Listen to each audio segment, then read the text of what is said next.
All right, take two. Recorded this and YouTube said, no, it's too big, but I got that worked out. So this is going to be a week 2 quiz review. So if you can do everything that I go over in the live session, everything in here, you understand your homework, you're golden. So here I have a research poll in which respondents were asked if they felt vulnerable to identity theft. N, remember, is my sample size. And X is the number of successes. So 531 said yes, construct a 95% confidence interval. So since I know that this is a proportion because I have the number of successes that said yes over the number of people that were asked, my sample size, then I know I'm going to set up a proportion confidence interval about the population proportion. So I know there's a lot of symbols, so I'd start to get these down. That is the population proportion. Notice it doesn't have proportion. Notice it doesn't have the little hat over it. The ones that have the hat over it, this is the sample proportion. And that was given to us as, well, you got to calculate it as X over N, so as 531 over 1002. And if I throw that in my calculator, I get 0.53. My Z value I find by looking up in either the Z table, or I give you this little cheat table in the live lecture that I can see 1.96 is going to be my critical value. So I can start writing some of this. 0.53 minus 1.96, the square root of P hat, which is 0.53. But what's Q hat? Well, I'm so happy you asked. Q hat is one. Hello. No, wait. What happened? We're having technical difficulties here. Here we go. Let's go. All right. So I think I got too low on my writing here. So what would you stop it? So what Q hat is, get my pen back, is 1 minus P hat. So 1 minus 0.53 would be 0.47, and that would be my Q hat. And N was my sample size, which was given as 1002. So the other side, everything is exactly the same except plus. And remember that all of this on the side after the plus or the minus, I'm trying to write and talk at the same time, and as you can tell, it's not working out right, that this is what we call our margin of error. Margin of error, okay, to kind of get these terms down. So in other words, my population proportion is in an interval around my sample proportion plus and minus the error. And so if you throw all this into a calculator, I did one step where I show that if you take 0.53 times 0.47, what you get, you divide 1002, and then you square root it. I get 0.15767. So same thing over here, 0.53 plus 1.96, 0.15767. Now, if you put all this in your calculator and do 0.53 minus 1.96 times the 0.1567, again, this is your margin of error. So 309, that's your margin of error. So I have 0.53 minus my margin of error, and I have 0.53 plus my margin of error. So again, that's my margin of error. And when I put that in my calculator, I get this value, or these values, this interval, which says I'm 95% confident if I go out and take a whole bunch of samples, I really am confident that 95% of them are going to fall within this interval. All right, so moving right along. How do you find a critical value if it's not in this table. Then you got to go back to the Z table, and you could really practice these. You could use this cheat table, and you could look and see if you could find all these Z values. So let's say, for example, somewhere here, I said, let's find the critical Z for 81%. So 0.81. That's not in this table. I know, which is kind of cool because you guys have a multiple choice, I know it's going to be a number between 1.28 and 1.44, right? Got that brain working right there. So, but how do you actually look this up in the table?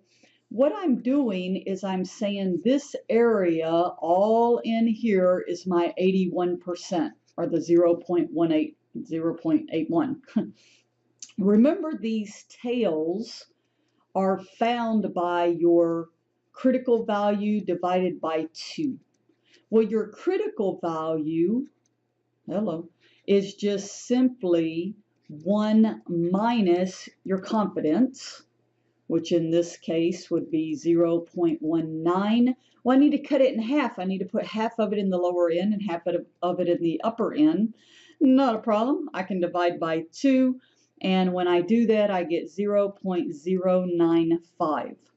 So if you grab your table and you just look at it, it even shows you in this upper left-hand corner how you read it. You read from the bottom left corner all the way up to that Z value. So that means if I want my critical value, then I need to add all the way from the bottom up to that Z value. So that means I need to add this area, which is 0.095, plus this middle area, which is 0.81, and I get 0.905. So this is the probability, and I tend to write those in 4 decimal because that's the way they look in the table. I am looking for the value, the closest to 0.905. It looks like that's the closest value. Remember, I want 0.9050. Okay, so that looks to be the closest value, which would be a Z of 1.31. There's the 1.3, and then that's your last value. Well, again, using my brain up there, it looks like 0.81, 1.31. Yeah, looks like that fits between 1.28 and 1.44, so that makes sense. When you answer critical values, you only give the positive value, but this one down here would also be 1.31. It would just be the negative of it, because remember, this is where we're standardizing our mean to 0, and so this would just simply be the negative. So this is how you read your actual Z table if you don't have one of these cheat tables. Again, you could practice these by looking up 70%. Can you figure out why they use 1.04? So this would be a good way to practice these as well. All right, find margin of error, which I've kind of already done this because on the very first problem, I said that one piece was your margin of error, but let's go with it. So 90% confidence, if I can get it right, means I'm going to use 1.645 for my Z. So let's get this party started. 1.645 for my Z. My P, the probability of success, 60%. So square root of 0.6. How do you find Q hat? 1 minus 0.6, and then divided by the sample size. All right, so throwing this in a calculator, take and multiply 0.6 times 0.4, and then divide by 600, and you should get that. And then take the square root, and you should get 0.02. And then multiplying, you should get 0.0329. So that is your actual margin of error. Okay. Remember when you get a question about point estimate, that if it's the sample proportion, or you're looking for, I'm sorry, you're looking for the point estimate for the population, then it's the sample proportion. If you're looking for the point estimate for the population mean, then it's the sample mean. So these are just definitions. Don't forget that. All right, confidence interval about the mean. So let's see what we got going on here. Oops, get me color. Ooh, let's see what green looks like. Yeah, priority. All right. So in a test effectiveness of garlic for lowering cholesterol, 48 subjects. That's my sample size. So see how I kind of do this stuff over as I'm reading it? Were treated with garlic in a tablet. Cholesterols were measured before and after treatment. The changes in their levels have a mean. So they took a sample, and the sample mean is 3.3. And the sample standard deviation, do you notice I am saying that to make sure? That does not say population standard deviation. So this tells me I'm going to use my t-table, because you were not given the population standard deviation. I want to construct a 99% confidence interval, which means my alpha is 0.01, right? 1 minus 0.99. And we know with a t-table, I need my degrees of freedom, which will be 47, because we do 1 minus the value. All right, and there's everything I need. So I know that, I know that, I know, hello, that. I just need to find my t-value. So I go to my table and I look up, and that should say 47. Sorry, we'll fix it. I should have remembered to fix it, having to redo this video, huh? All right, so we are looking up my degrees of freedom of 47. It's not in the table, so I find the value closest, which is 45. Why am I in this column? Area in two tails, so that was this 0.01 value that you're seeing right here. That's my alpha. So 2.690. Going back here. Get my pencil again, ink color. Let's get another color since I got all kinds of craziness going on. So I just start plugging stuff in. I plug in 3.3 minus, I already forgot my number, 2.690 times 19.3 over the square root of 48. If you really, really, really understand that this is the same thing, all you have to do is plus and minus this, because it's the same, right? I'm just too lazy to rewrite it.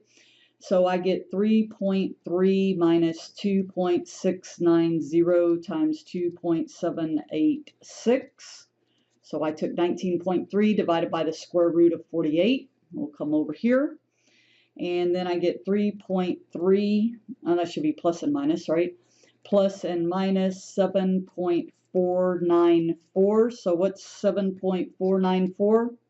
Margin of error. So that's my error, plus or minus. So I do 3.3 minus 7.494, and I get minus 4.19.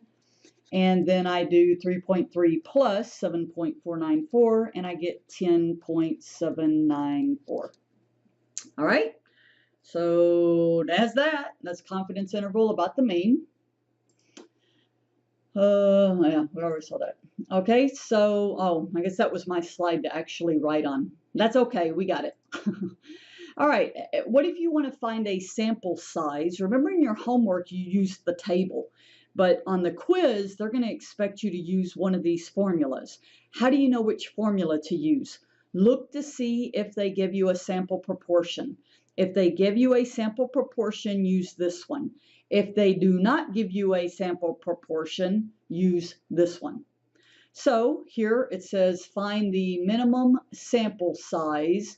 So I know that I am looking for N, required to estimate the population proportion with a margin of error, that's my E, and my confidence level of 95%, and the sample proportion is unknown.